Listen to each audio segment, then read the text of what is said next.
On YouTube. This is GySgt67 bringing you another YouTube video.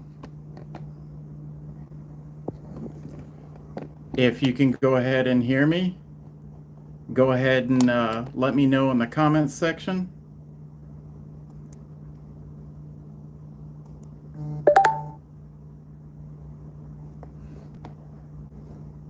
Let me know in the comments section if you can hear me. And then we'll go ahead and once I see some people start to come into the chat, I will go ahead and start. All right, I got one 5x5. All right, I appreciate it. All right, so this is my first live chat. I usually upload videos sometime on the weekend, usually Saturdays or Sundays. But I figured I should start doing some live chats once a week and kind of start getting some more feedback from all of you. So today we're just going to kind of go over what's been going on out there in the big wide world, like everybody else has seen on the news. I live here in the U.S., so one thing that is happening here in the U.S. is we've got massive protests going on all over the area or all over the United States today. It's supposed to be No King's Day today. I live here in North Florida, and in my city that I live in right now, there have been protests. To my understanding, they've all been peaceful.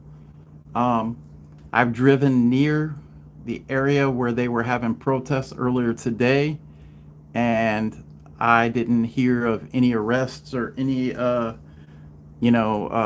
rioting or looting or burning cars, anything like that. So that is always good. I'm all for our rights to protest our government. So hats off to all the protesters that are doing their thing peacefully today. Now, when you look at some of the bigger cities across the country, like Los Angeles, and you've also got, I think it's Austin in Texas, and then Georgia, Atlanta, they're having quite a bit of issues right now with protesters. We've all saw on the news in Los Angeles what's transpiring. It's gotten so bad that everybody knows that, hey, Simplify Leatherneck, thanks for stopping by. I appreciate it. Carol, I appreciate you stopping by. But yeah, everybody's seen on television what's going on in Los Angeles. I lived in California for a long time. I was stationed at Camp Pendleton, the Marine Corps base in Camp Pendleton. I was actually stationed in 29 Palms in my last 5 years in the Marine Corps, and it sucked. If anybody's ever been stationed in 29 Palms or near there, or Yuma, Arizona, you know how unbearably hot it is there. It is literally the worst duty station to go to if you're a Marine. It's terrible. But the good part is I met a lot of good people there, and it's funny how when you go to some of these military bases, the worst duty stations, you meet the best people that you create lifelong relationships with, and I'm grateful for that. So shout out to all the Marines from 29 Palms. I do believe it's 27 that's out there in LA, keeping everything peaceful and safe. Word to the protesters out there, you come in contact with any of these Marines, do not mess with them. Marines are the most terrible people to try to do peacekeeping operations, but hey, they're out there, they're trying to keep the peace. Do not instigate these Marines, because yeah, you'll find out real quick. All right. So with that being said, with all of these protests, how does this affect my prepping, or even your prepping? Me personally, I did a video at the beginning of the year, my top 3 things that I was preparing for. And the 3 things that I was preparing for, the first thing was natural disasters. I live in North Florida. I got to deal with hurricanes every single year. So that is at the very tippy top of my list. And after that was economic downturn. With the reason why economic downturn is that our currency is being debased at a rapid pace.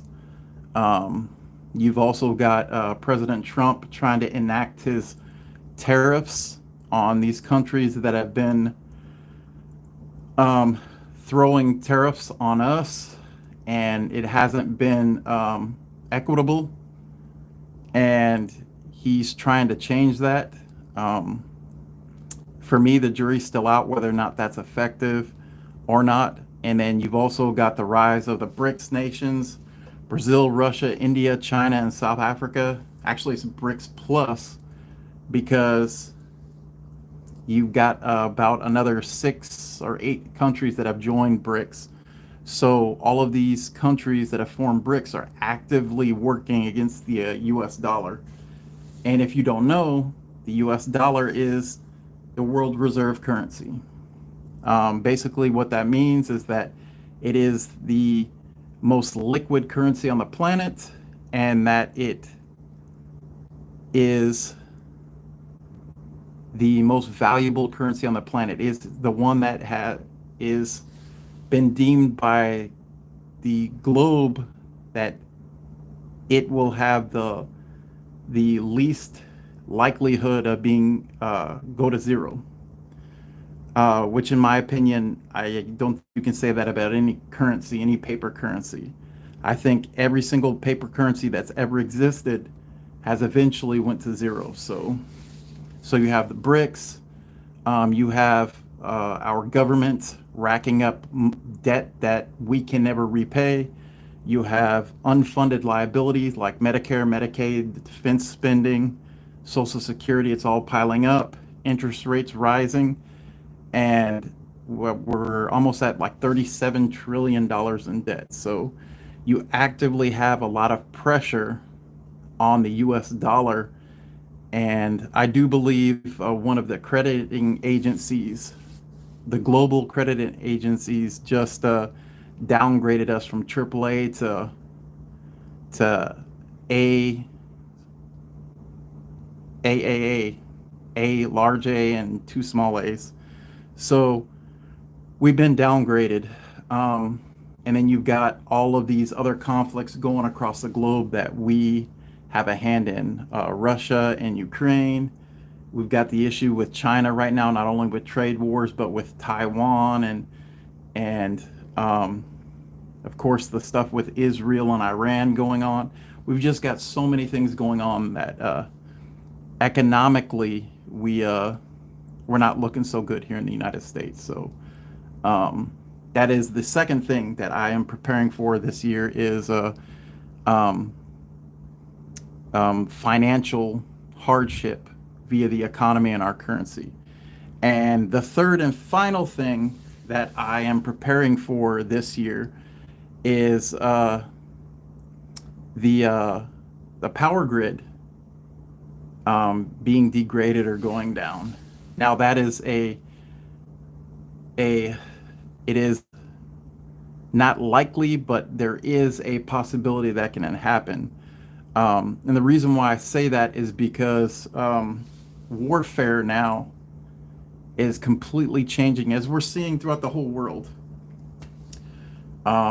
We're seeing warfare that is fought not in the conventional sense. You're seeing a lot of warfare being fought in cyberspace, and you're seeing warfare being fought with drones, with all the way from the small drones that can carry like small things of C4, and then they have facial recognition, just like with what's in our iPhones, to large military type like Reaper drones. So, and on top of that, space is becoming also going to become a new battlefield.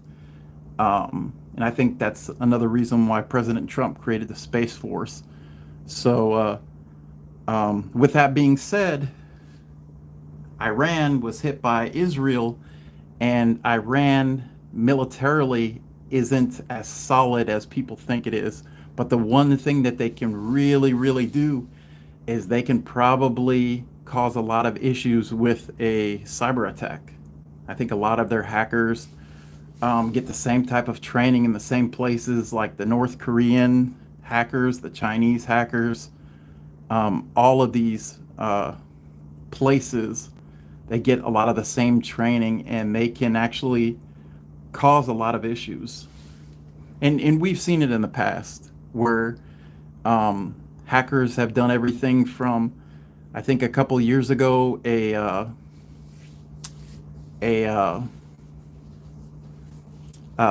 liquid gas company. They were locked out of their accounts, and it was a ransomware that they would be able to get control of the natural gas plant back if they paid a certain amount of money. I don't really remember the outcome of that, but they eventually got back in. There's stories all over the news that you can search where hackers have gotten into the municipal water supplies of cities.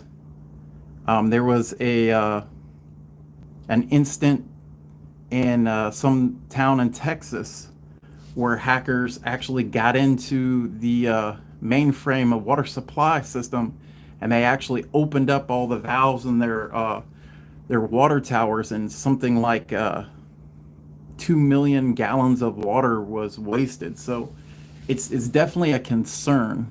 In addition to that, you also have EMPs, electromagnetic pulses.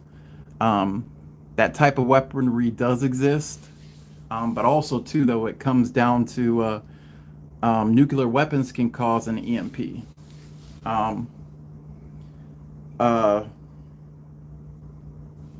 If a EMP or a nuclear weapon is shot up about 400 miles above, say, Kansas, and it detonates,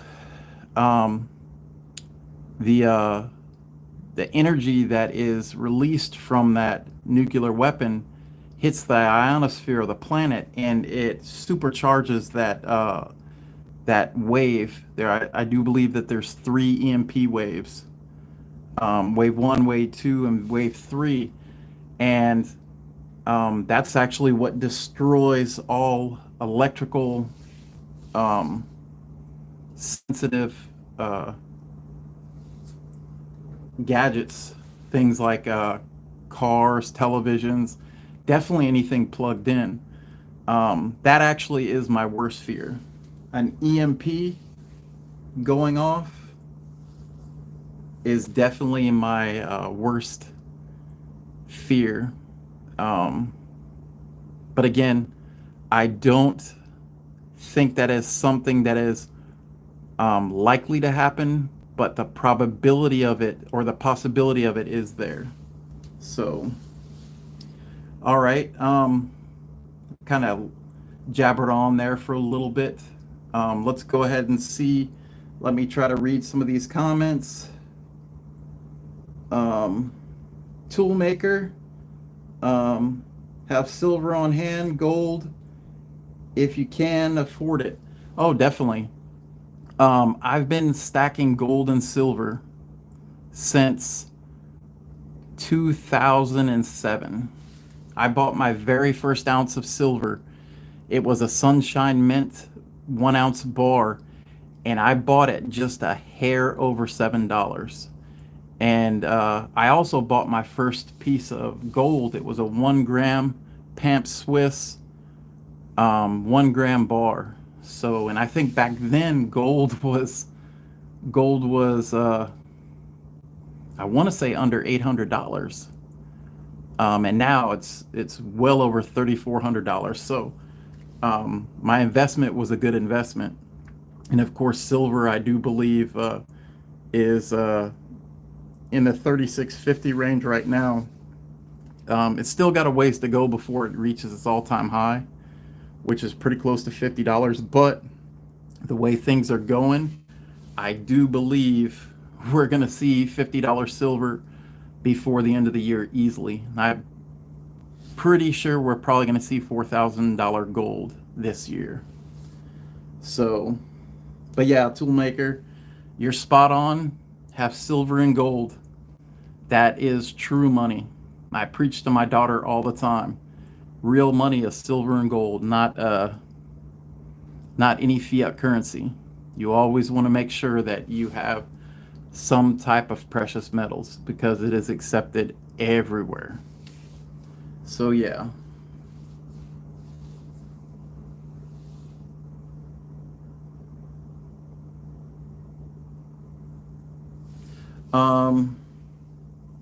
Civil defense prepping. The Straits of Hormuz is closed. I did not know that. If the Straits of Hormuz has been closed, then there is definitely going to be a lot of issues in the market on Monday when the market opens up, because it's something like 30% of the world's oil travels through the Straits of Hormuz. If you don't know what the Straits of Hormuz is, it's the strait that is in the Persian Gulf, and you go up through the Straits of Hormuz, and you've got Iran on one side and Jordan on the other. Our naval ships go through there. I've been through there many times before. I did a couple of missions in the Marine Corps, jumped on a couple of ships, and we did some training out in Jordan. And we got to do quarters on ships. It's where everybody stays in the ships. The ship is at a combat posture. Everybody's inside of the skin of the ships, and you've got all the gunners' mates manning the guns, and everybody's on high alert. It's always somewhat of a tense time, but since when I was active duty, we never had any incidents. But yeah, civil defense prepper. Thanks for the heads up. I did not know that the Straits of Hormuz were closed. I'm gonna have to look that up after we get done here. That's very interesting, and that's gonna have a lot of second and third order effects if it stays like that. A lot of people don't know that the Iranians have always talked about releasing mines, water mines, there for ships to hit.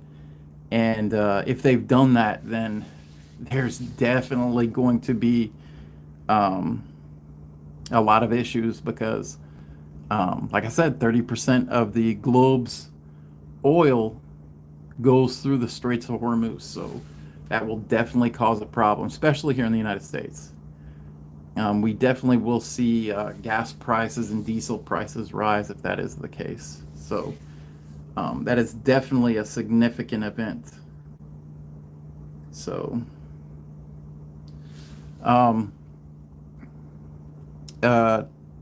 like I said, this is my first live stream. So any of you guys that are on here, if you want to ask me any questions, go for it. Now's your opportunity to ask me. When I do my normal YouTube videos, I try to actually reply to every single person and every single comment. I think I've been pretty good about that. Yeah, if you got any questions, ask away.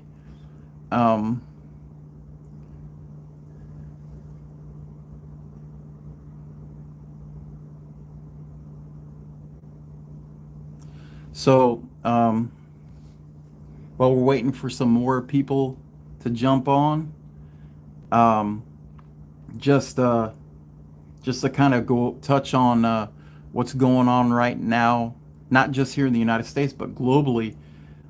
Immigration is a huge thing, not just here in the United States. Um, if you look at what's going on in Ireland, I want to say yesterday there was a huge protest in Ireland, and they were protesting, there were anti immigration protests. What has been going on in Ireland and actually almost all of Europe for the longest time is that they've been letting massive amounts of immigrants come into their country. And when you do that at such a Northern Ireland, Toolmaker 74, thank you, Northern Ireland. Um, and when you have that type of influx, immigration influx, and you don't give these individuals time to assimilate, or there is a huge resistance to assimilate, then you have cultural, religious, and ethnical problems in your society. And we're seeing that now throughout the whole globe, not just here in the United States. All right. All right. So, but yeah, and it's kind of funny when you take a look at everything going on. It's almost like everything goes in a cycle. Even here in the United States, you take a look at the last administration, regardless how you look at it, whether you think it was a good thing or a bad thing, we had over 10 million illegal immigrants come into the United States. Now, I do believe the last administration, they did allow this to happen. And when, just like with any other country, just like with Ireland, when you have that many individuals that come here and they do not assimilate, they do not absorb their host country's belief system, you start getting what's going on right now in Los Angeles, Austin, Atlanta, Ireland. You look at all the Scandinavian countries, they all did it. Germany, all of these countries allowed these massive waves upon waves of immigrants, and they haven't assimilated. They've brought their beliefs with them, they've brought their religions, and it has definitely clashed with the people that are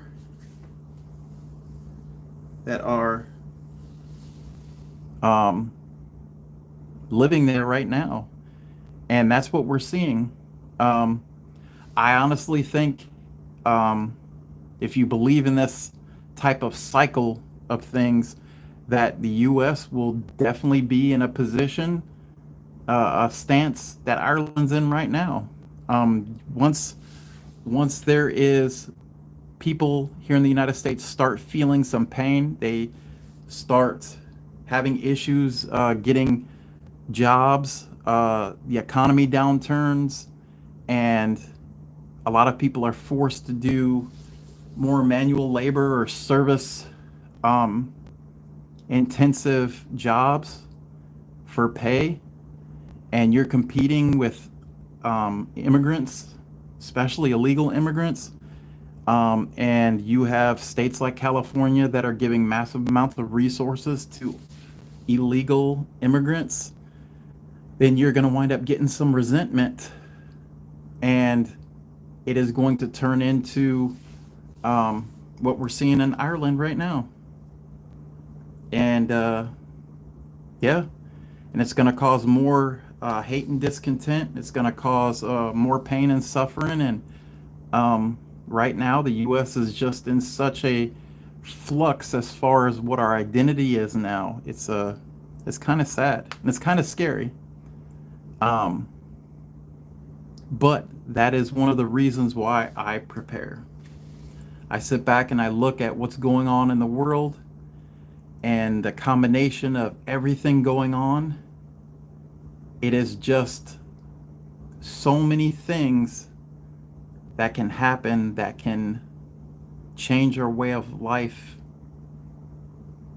for the worst. And I want to ensure that me and my family are prepared for that. So, all right, let me go and read some of these comments.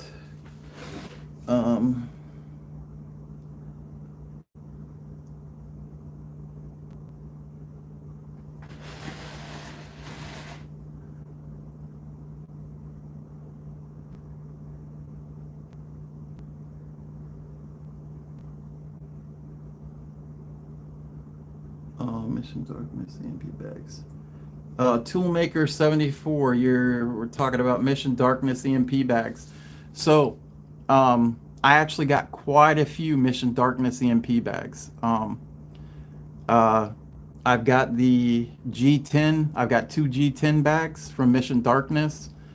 That's actually part of my inch bag that I have at my bug out location. It's a nice big bag. It's really well constructed. I have the ability in my my G10 Mission Darkness bags.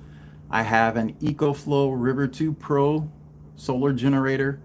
I've got a Jackery 300 plus solar generator in there. I've got a 40-watt solar generator or solar panel set in there. I've got 2 small Ryobi fans. I live in North Florida, so it gets hot and humid here. So if an EMP happens, I want to be able to utilize those fans. I've got 4 6-amp-hour batteries that go along with it. I have 2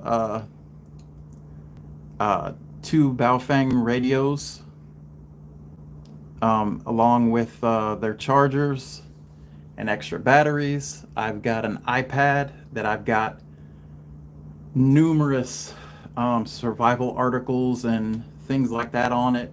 I've got an extra cell phone with the same thing with a bunch of articles on it. I've also got a Mission Darkness, I think it's called an Eclipse bag, and I've got 4 100-watt solar panels in there. I've got 2 Jackery Solar Saga 100 panels, and I've got 1 EcoFlow 110-watt solar panel in it, and then an EcoFlow 160-watt solar panel in it. And then I've got a bunch of odds and ends, little things. I've got like 2 Goal Zero Venture like 75s in there. I've got like a small Goal Zero 14-watt solar panel in there. I've got battery chargers for my rechargeable batteries. I've got all kinds of stuff in that bag just in case an EMP kicks off. In my mind, an EMP actually is the worst thing that can happen than just about anything else, because we as a modern society, we're so we rely so heavily on our technology, the grid, that if it would go down via an EMP, that we would be blasted back to the 18th century, and you would have a lot of people that would die. I do believe the EMP commission that was put together during Barack Obama's second, actually no, I think it was his first term. I think it was in 2009. They put out a report after they got all their conclusions, and they said that anywhere between 70 to 90% of the American population would be dead within a year if an EMP happened. So, yeah. Like I said, I personally believe that an EMP, the probability of it happening is low, but there is a possibility that it can happen. So, I'd rather be safe than sorry. I would rather need it and not, or have it and not need it, than need it and not have it. So I have invested a decent amount of money into EMP Faraday bags, and I've done a couple of videos on it. If you want to go to my channel and take a look at some of these videos that I've done with EMP protection, it's out there, and I'll probably be doing some more here in the future. So let's go ahead and take a look at some of these comments. So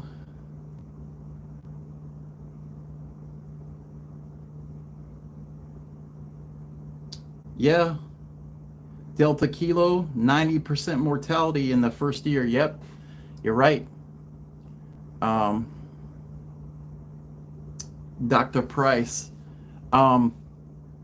There is one book that I loved called 1 Second After.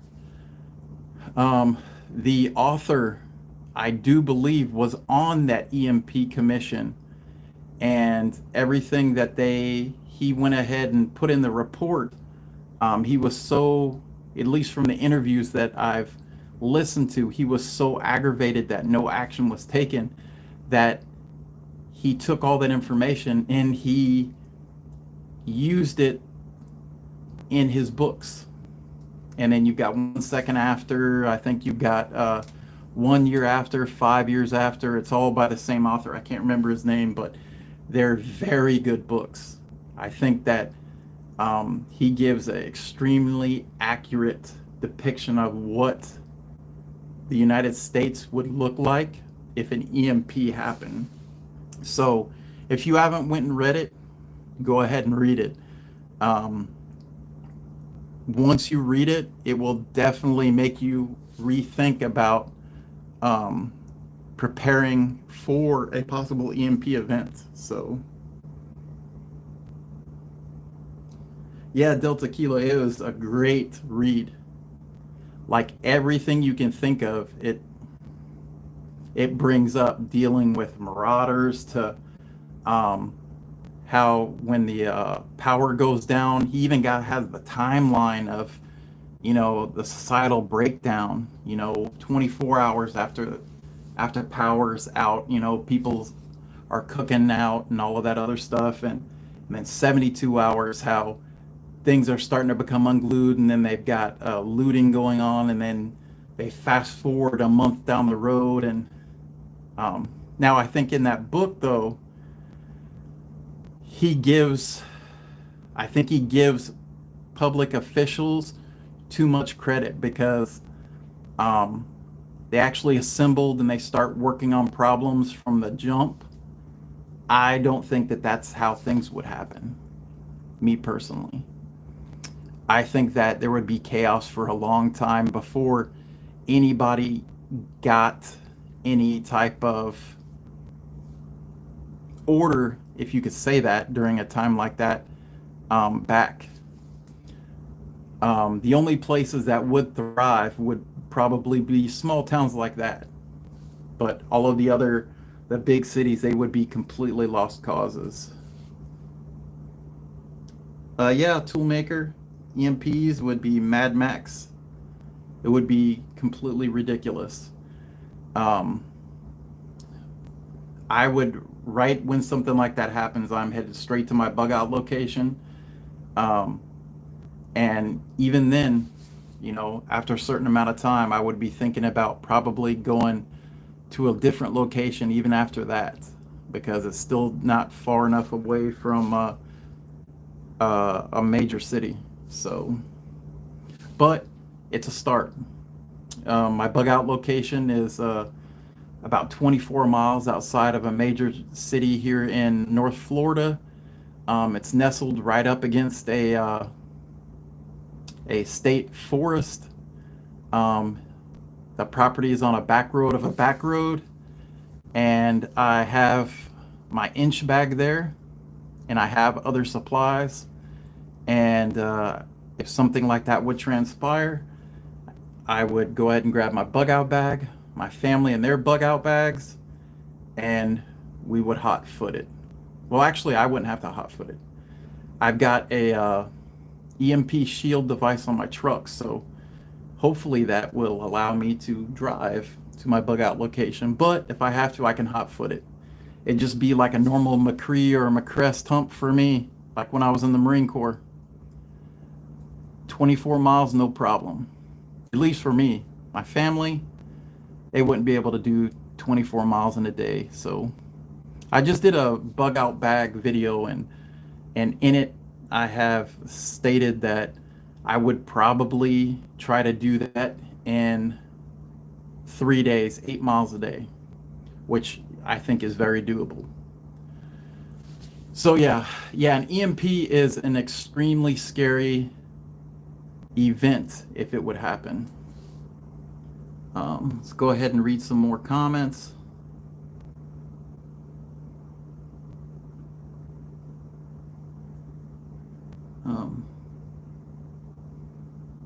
Here is the stick. Delta Kilo here in the sticks in West Virginia.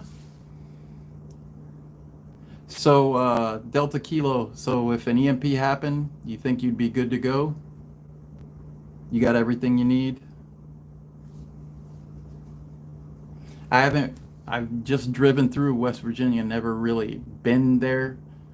But I'm pretty sure that they've got abundance of wild game and things like that. And so yeah.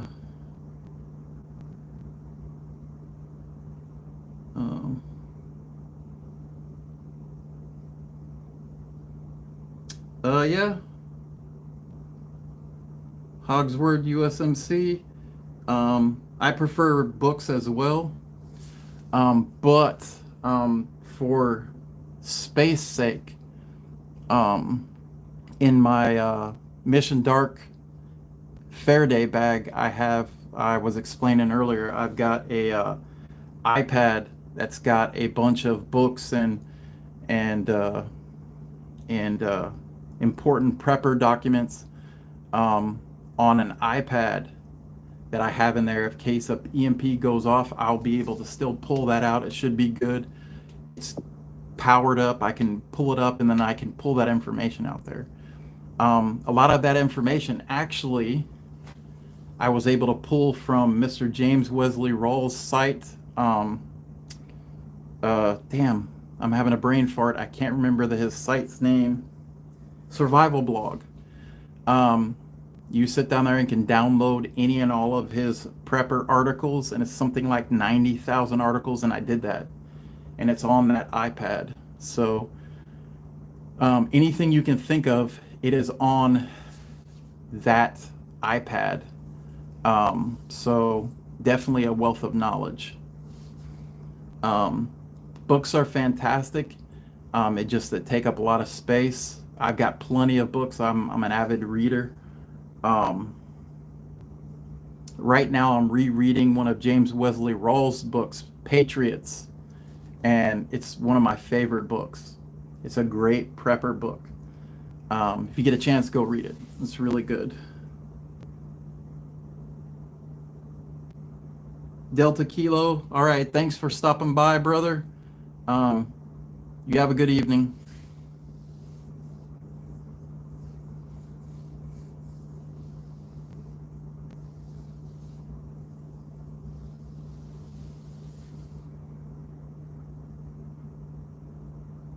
Hopsword USMC, yeah. There's nothing wrong with being old school, brother. Like, I'm old school about some other things as well.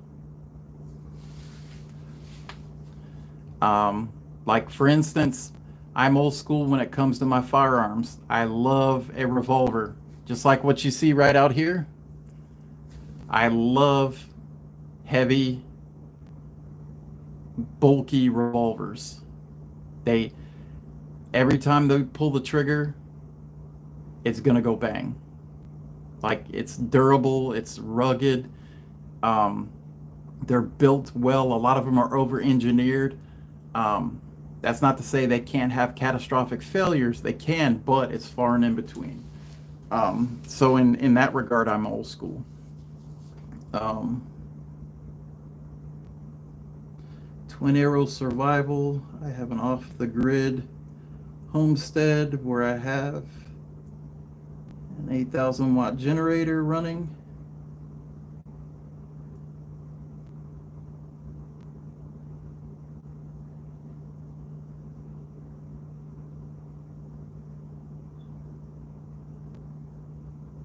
Yeah, right on, right on. Twin Arrow Survival.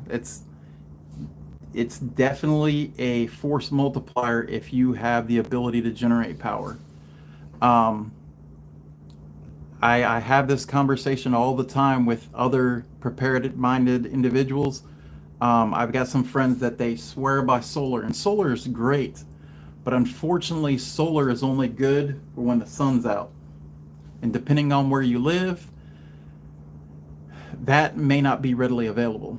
I'm originally from Alaska. My father was in the Air Force. I moved around a lot. And then once I became of age, I went into the Marine Corps. So I've been in that stay a couple of years and move lifestyle for my whole adult life. So living in Alaska, solar is not the best thing. Like during the summertime, solar is great. But when you live in a place like Alaska, Washington State, Oregon, Montana, Minnesota, Michigan, New York, any of these northern states, you're not going to get the optimum sunlight that you would need in order to make solar your sole emergency power generation plan. Gasoline and propane generators are where it's at. So that's definitely good that you have both. Awesome job, Twin Arrow Survivalist.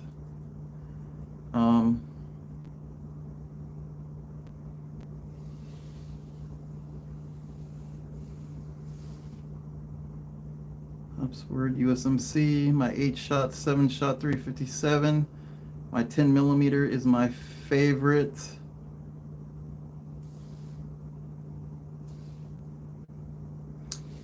Yeah, nothing beats a revolver in my eyes. As far as reliability, anyways.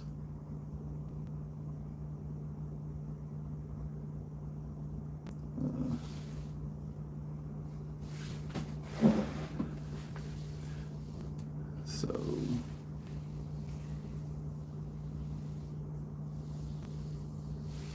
But yeah. We definitely live in some very interesting times. I mean, and if you sit back and look at everything, I wouldn't even say we're going through dark times, because we're not. We're just going through a time of political and cultural uncertainty, really. Regardless if people agree with me or not, this is the most, as far as the last 20-25 years, the most peaceful time in history when you look at the past. Now, granted, there's a lot of things going on that can definitely change that, but as preppers, we just keep our eye on it, and we keep prepping, and we make plans to deal with it. I have plans for if the economy completely has a downturn. I have a plan for if an EMP happens. I have a plan if a hurricane hits. I have a plan if, God forbid, something happens to me and my family has to carry on without me. Now, it's not to say that those plans are foolproof, but it's something. And I think that puts us ahead, us that live this preparedness lifestyle, puts us at a huge advantage over the normal individual that just is living their life and they're going through their day-to-day routine without giving any of these things a second thought. I'm kind of spitballing here. I'm kind of going all over the place because there has been a lot of things that have been going on, and it's all been political, and especially here in the United States. So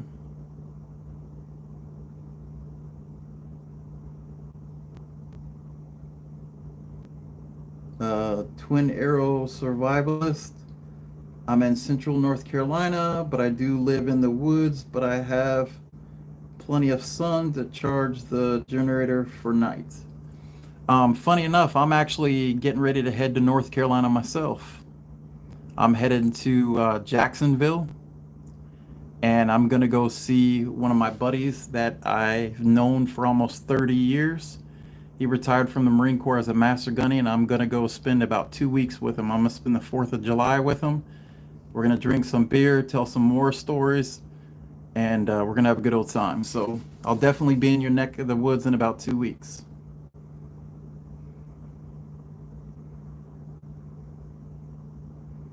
Toolmaker 74. I'm 69. Have never seen it this bad in this country. I can definitely see that. Politically, I would say it's definitely not the most stable, environment right now. But like with everything else, will endure, especially if you have a preparedness mindset. And from everything that I'm reading that you're putting down there, it sounds like you are. You just gotta control what you can control. Politicians are going to be politicians. You've got all these people that are protesting, and a lot of them don't even know what they're protesting about. A lot of them are very impressionable. They have no contrast on what's truly important.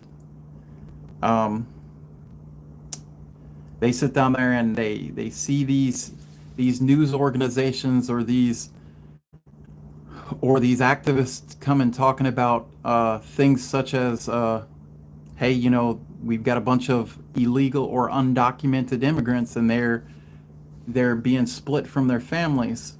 You know what? That's true.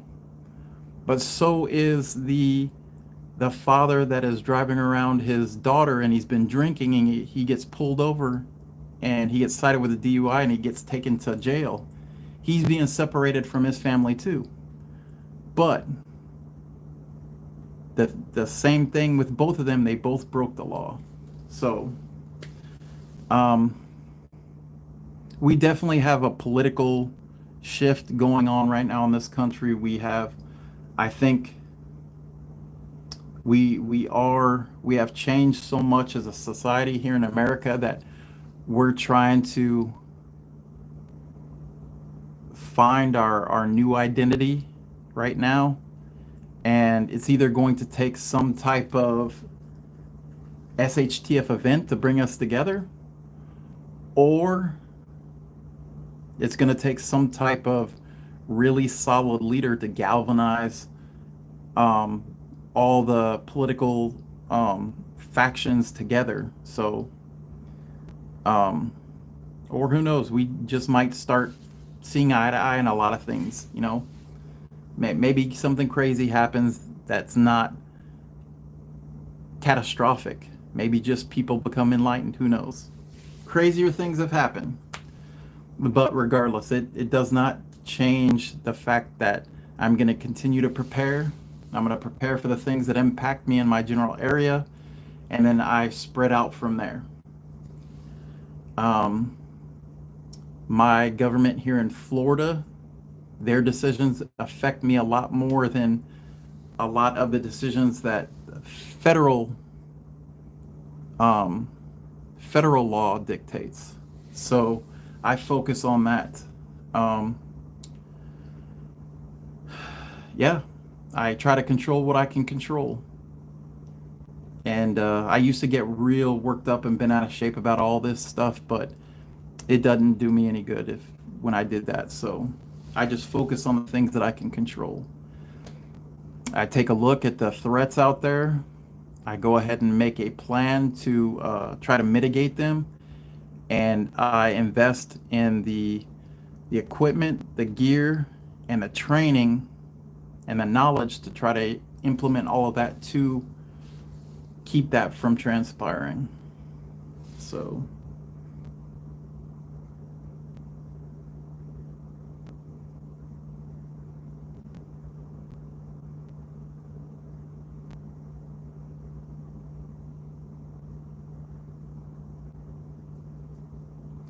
2 Arrow Survival. Hey, brother, I just started your live on my channel. Hey, I appreciate that. 2 Arrow Survival. I appreciate that. Um,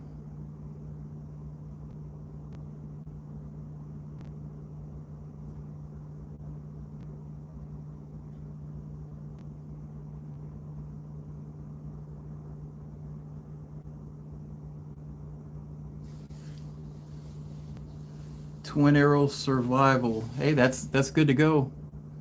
Um, Food storage, and then you've got livestock in a garden.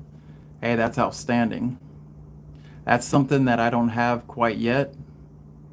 At my bug out location, I've got family members that live there.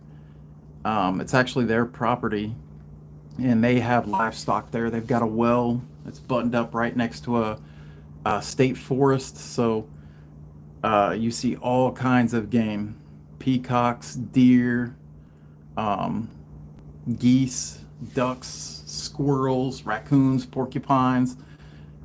Anything that's indigenous here in Florida, it lives in that state park. So um, that is definitely, if I have to bug out, that's where I'm going to be going. So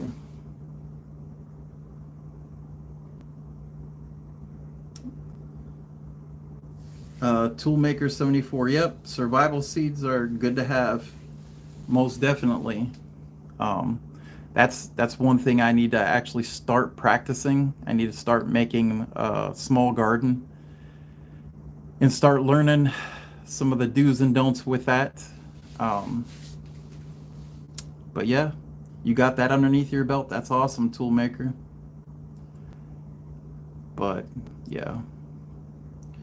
Um, so like I said earlier in this live stream, this is my very first live stream. So I'm hoping to do these at least once a week. I'm gonna probably be trying to test out when the best time to do these are. It would be convenient for me to probably do them on Wednesdays, but I want it to be convenient for all of you guys that would be watching this. So let me know. Let me know if there's a better day to do it than Wednesday. Let me know. Saturday and Sunday is usually when I drop my videos. My next video that I'm making is going to be, I'm going to be making a video on bug out bag myths. There's a lot of myths surrounding getting a bug out bag and utilizing it, and we're going to talk about it in that video. So and then after that, I will be heading out to my bug out location for a little bit, and I am going to help around the property, and I'm probably going to try to record a video on my inch bag, my I'm never coming home bag. So yeah, and then I also am going to try to be doing I'm going to get back into, I go camping every couple of months, but I want to really get back into it. I want to start getting my kids more involved in it. I take them to the range, and we've done camping before, and bushcrafting and things, but I wanted to do it on a monthly basis. Um, Archery, fire making, wood processing, shelter building, hunting, all of that stuff I want to do more on a regular basis, just to make them more self-sufficient and be prepared when they grow into young adults. So